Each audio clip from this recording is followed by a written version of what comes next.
This is Jamie Drummond for Good Food Revolution. I am here on Dundas West, just outside Archive Wine Bar, with none other than Stéphane Aviron from Aviron Hotel. We just interviewed Nicolas Potel very, very recently, but we're very lucky to have Stéphane Aviron in town right now. So I'm going to ask you a very, very hard question. What is the future of Beaujolais in the world? I hope the future of the Beaujolais in the world will be a great future. We try for working very hard to do that.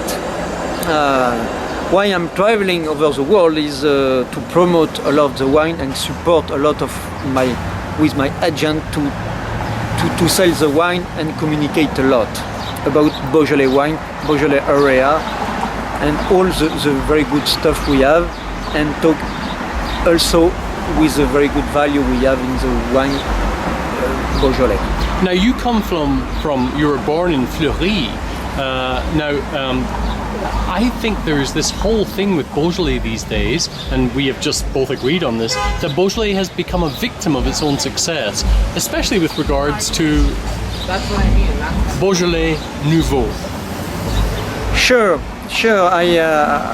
I grew up in Beaujolais Cru area, and for many years, everybody talked about Beaujolais with the Beaujolais Nouveau, and never with the great wine from Beaujolais Cru area. That means Moulin-Vent, Fleury, Morgon, Chénat, and all the 10 different cru. So maybe today we are the victim of the Beaujolais Nouveau marketing, but many years ago, nobody knows that, and nobody even knew the name. Yes, yeah. And nobody talks so bad about that, because it was a very good marketing for everybody. But today we are victim about that. Yeah. So, in your mind, what makes for a good Beaujolais? What is a good Gamay produced within the region of Beaujolais? I think a very good Gamay is. I think we have to come back to former winemaking too. I think today we are making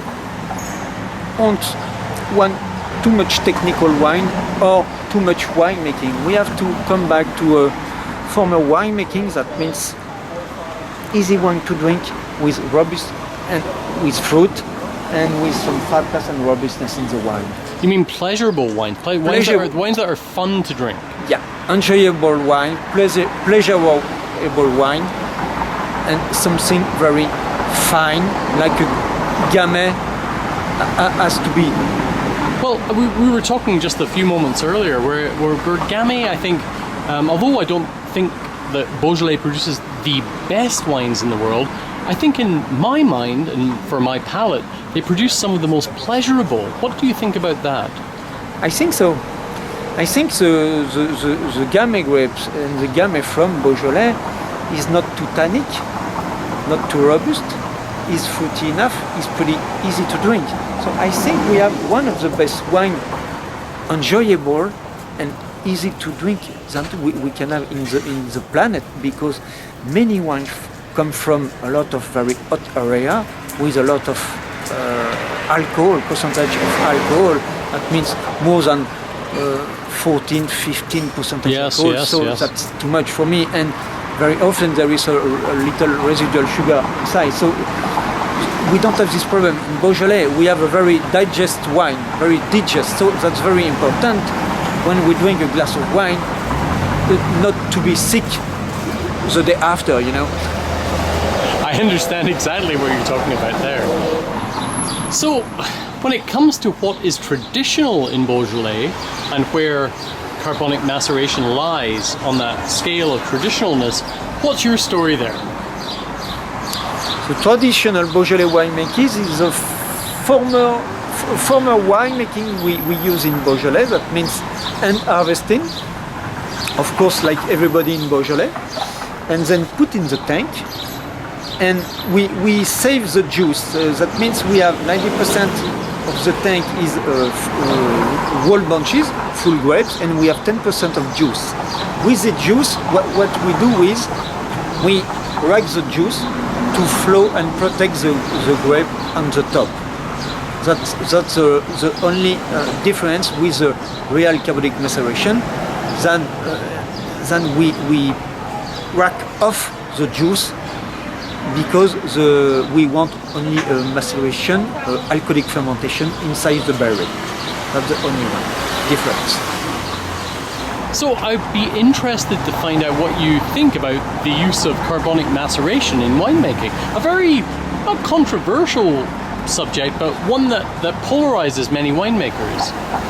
Yeah, many winemakers in Beaujolais use traditional Beaujolais winemaking means carbonic maceration in 90%. I think to make a very good gamay, we need to use this kind of winemaking. Is a winemaking from Beaujolais to make easy wine, very enjoyable wine and pleasurable wine. The Burgundian style is very good, but much more different than the easy Beaujolais from the definition, the real definition from many years ago. It's also a very, very different grape, right? Yeah, and you know, to me, to make a good Beaujolais, we need full whole bunches. This stamp is sometimes we make some pretty hard wine and very tannic wine. So I think we have to come back to a former winemaking. So Beaujolais winemaking. How do you feel about the use of oak and new oak actually on Beaujolais wines? New oak is interesting, but to me only with very concentrated vintage. That means like 11, 09, 05, 2000. Where the fruit can handle that amount of oak. Yeah, very concentrated vintage. I think the oak is good for gamay too, but not too much, and not new oak if we don't have some wine pretty concentrate. And for me, for my kind of wine, I use some new oak only for the Morgon Côte du Puy and Moulin Avant, because that's a much more full-bodied wine. They tend to be much more muscular wines. More masculine wine, yeah. Right. Thank you very much for joining us at Good Food Revolution today. Sorry about all the difficult questions, and my French is appalling, so I'm glad I didn't ask them in French. And my English not so much too. Oh, I don't know about that. Thank you very much for joining us at Good Food Revolution in Toronto, and we hope to see you again very soon. Thank you. Bye for now. Bye-bye. Ciao.